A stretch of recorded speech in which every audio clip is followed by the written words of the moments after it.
But here's what else I hope you'll find here today, and that is inspiration. And who knows the mystery of inspiration? Why some people are inspired and some are not? You were inspired to get here. Some were not. Who knows the mystery of that? I don't know. How come you made it? The rest of them didn't make it. We don't know what that mystery is. Some people turned it down. Some people said it costs too much. Some people said it's going to take too much time. Some people are too busy. Right? A lot of different excuses why some are inspired to take advantage of something that comes to town. Others pass it up. We don't know the mystery to that. Here's what I call it. Mysteries of the mind. And I just leave it at that. Some things I don't try to figure out. I take the simple approach now. Right? Some people do and some people don't. I mean, that's about as profound as my philosophy is. Some buy and some don't buy. Some go for it and some don't. Some change and some don't. And if you've been around for a while, you can usually work out the numbers, right? Out of 10, 3 do, 7 don't. Whatever business you're involved in, pretty soon you got this ratio going. The ones that do, the ones that don't. You say, well, why don't the ones that don't? How come they don't? We don't know. I just leave it as a mystery. I used to try to understand all that. I just take the simple approach now. The guy says, this happens to me, this goes wrong for me, and all this stuff goes wrong for me. How come all this stuff happens to me? I say, I don't know, beats me. The best I've been able to figure out is those kind of things always happen to people like you. I mean, right? That's the best I got. I don't know. I'm an amateur on this stuff. What do I know? So, just take the simple approach, right? That's how it is. Who knows? Interesting story says, the day the Christian church was started. Now, I'm an amateur on the Bible, but best account I can remember, the day the Christian church was started, a magnificent sermon was preached. Great presentation. And if you're a student at all of good communication, it was one of the classic presentations of all times. The sermon, the first day the Christian church was started. And it said this sermon, this presentation was given to a multitude, meaning a lot of people.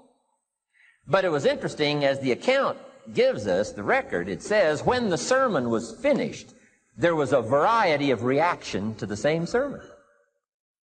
Isn't that fascinating? I find it fascinating. It said some that heard this presentation were perplexed. And I read the presentation, sounded pretty straightforward to me. Said, why would somebody be perplexed with a good, sincere, straightforward presentation? Best answer I've got. They are the perplexed. I mean, what other explanation is there? It doesn't matter who's preaching. Right? It said some that heard this presentation mocked and laughed, made fun of the presentation. I thought, hey, this looks pretty sincere to me. If you give a sincere, honest presentation, why would somebody mock and laugh? Easy explanation. They are the mockers and the laughers. What else would you expect them to do? Right? I used to try to straighten all that out. Say, well, they shouldn't do that. I don't do that anymore. I've got peace of mind now. I can sleep like a baby, not try to straighten all this stuff out.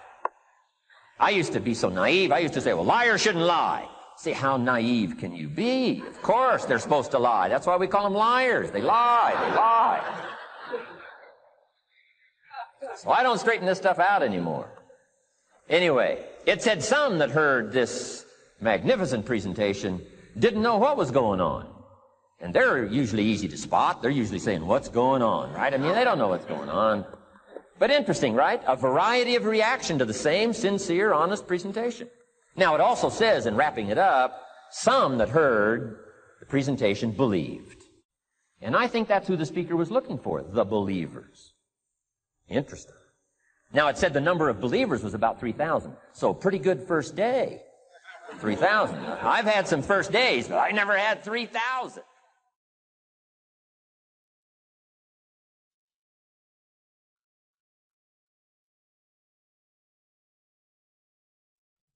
Over caution. Some people never will have much. They're too cautious. Now, you can also be too reckless, but you can also be too cautious. This is called the timid approach to life. And my caution was always the risk. Risk used to drive me right up the wall. I used to say, what if this happens? It's called the language of the poor. What if this happens? And on top of that, if this was to happen, look at the fix I'd be in. I better not try. I could always ace myself out. Then I'll tell you what changed my whole life when I finally discovered it's all risky. The minute you were born, it got risky. If you think trying is risky, wait till they hand you the bill for not trying. If you think investing is risky, wait till you get the tab for not investing. See, it's all risky. Getting married is risky. Having children is risky. Going into business is risky. Investing your money is risky. It's all risky. I'll tell you how risky life is. You're not going to get out alive. That's risky. The Englishman says, well, if that's the way it's going to work out, let's give it a go. Right, that's what it's for. Give it a go.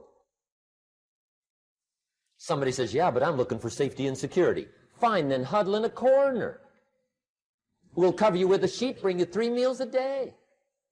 And we'll protect you, feed you, look after you, care for you. We won't let anything happen to you. And you'll probably live to be 100.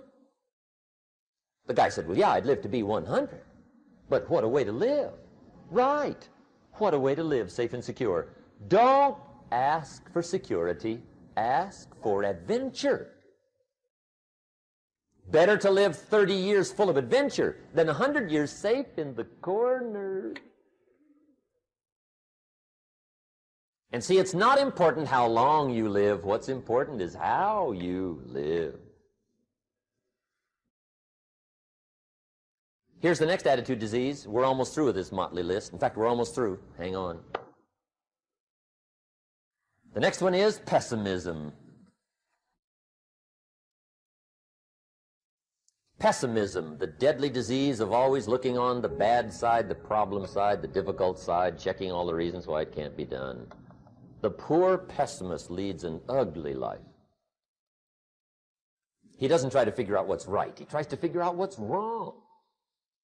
He doesn't look for virtue. He looks for faults. And when he finds them, he's delighted. How ugly. This is the poor guy who looks through the window, doesn't see the sunset. He sees the specks on the window.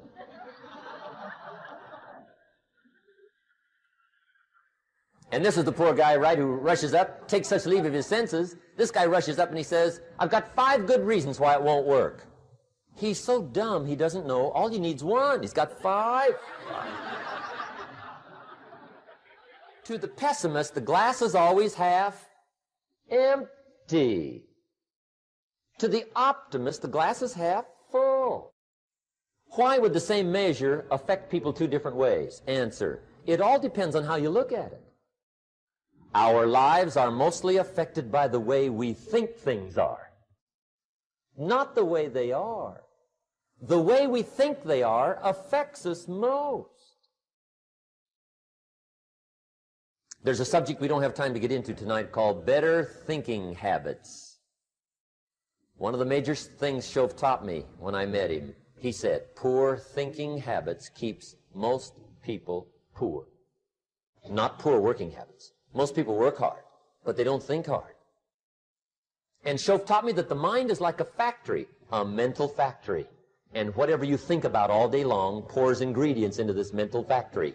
And that's what builds the economic, social, financial fabric of your life. He quoted me a Bible phrase that says, as you think, so you become. How awesome. When he talked about poor thinking habits, he had me. I used to start the day reading the morning newspaper. I mean, you can believe that or not. I'd get a cup of coffee and read the paper. I'd load up on wars and riots and murders and stabbings and killings and bank robberies and muggings and car wrecks and tragedies. I'd even read the back pages. I seem to like that stuff for some weird reason. I'd load up on all that, and then I'd start the day. You can imagine the kind of days I used to have. You walk around on your financial knees. They call you economic peewee.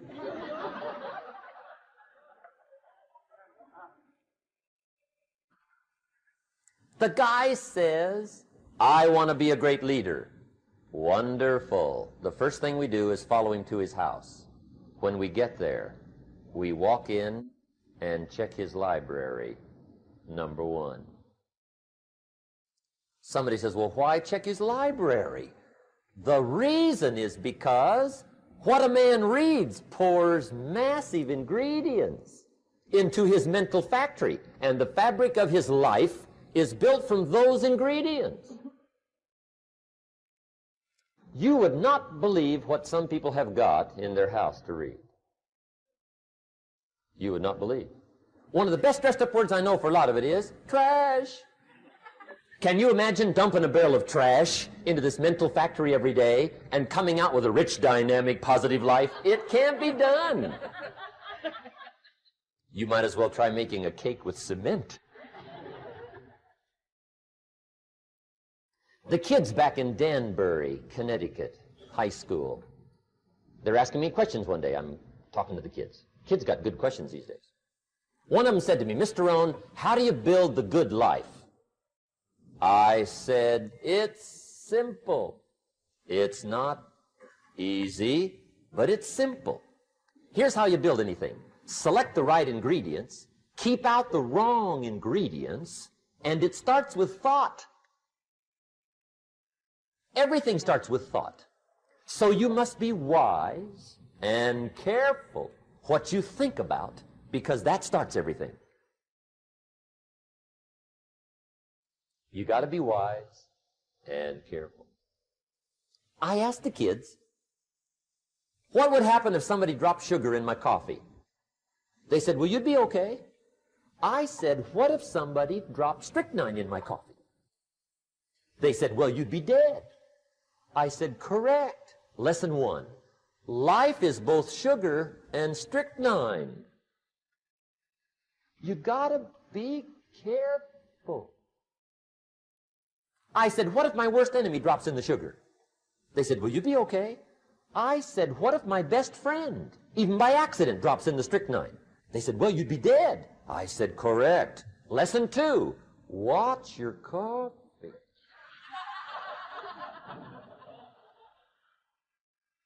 You got to be careful. See, it doesn't matter who hands you the bad stuff. It doesn't matter where you get the bad stuff. It'll still do its damage on your bank account, wherever you get it. Mr. Schoaf gave me one of the greatest phrases when I first met him when he said, Jim, every day stand guard at the door of your mind. How important. Stand guard at the door of your mind. And you decide what goes into your mental factory. Don't let anybody just dump anything they want to in your mental factory, because you've got to live with the results. Okay, here's the last disease, and we're through with this list. In fact, we're almost through. Hang on. The last subject is very brief. The last disease, but this one is deadly. Engage in this one, indulge in it even slightly, and you might as well forget the future, because it's going to forget you. Complaining, crying, whining, griping, a Bible word called murmuring. See, that'll ace your future. Spend 5 minutes complaining, and you have wasted 5. And you may have begun what's known as economic cancer of the bone. Surely they will soon haul you off into a financial desert and there let you choke on the dust of your own regret. I hope I said that well, so you won't forget. It's a deadly disease. If you don't think it's bad, ask the children of Israel of Old Testament fame. Typical of us all, their story just happened to get in the book. Story says, children of Israel were slaves. God performed a series of dazzling miracles and got them out. And now they're heading for the promised land. Remember the story? Heading for the promised land. Tragedy of the story, they never got there. Reason. From day one, they started to complain. They griped about the water. They griped about the weather. They whined and cried and griped about the food. They griped about the leadership. They whined and cried because it was too far, too cold, too hot, too difficult, too miserable. I mean, they whined and cried for years. Finally, God said, I've had it, trip canceled. Or something like that. The story says they died in the desert, never got to the promised land. Which I think means two things. Indulge in this long enough, you get your future canceled. And I guess it also means even God himself can only take so much. Just be on the lookout of the things that can destroy all the good you start. The war is on. And this evening, tomorrow, mentally, personally, socially, economically, you got to make sure you're winning the war. And this is part of it.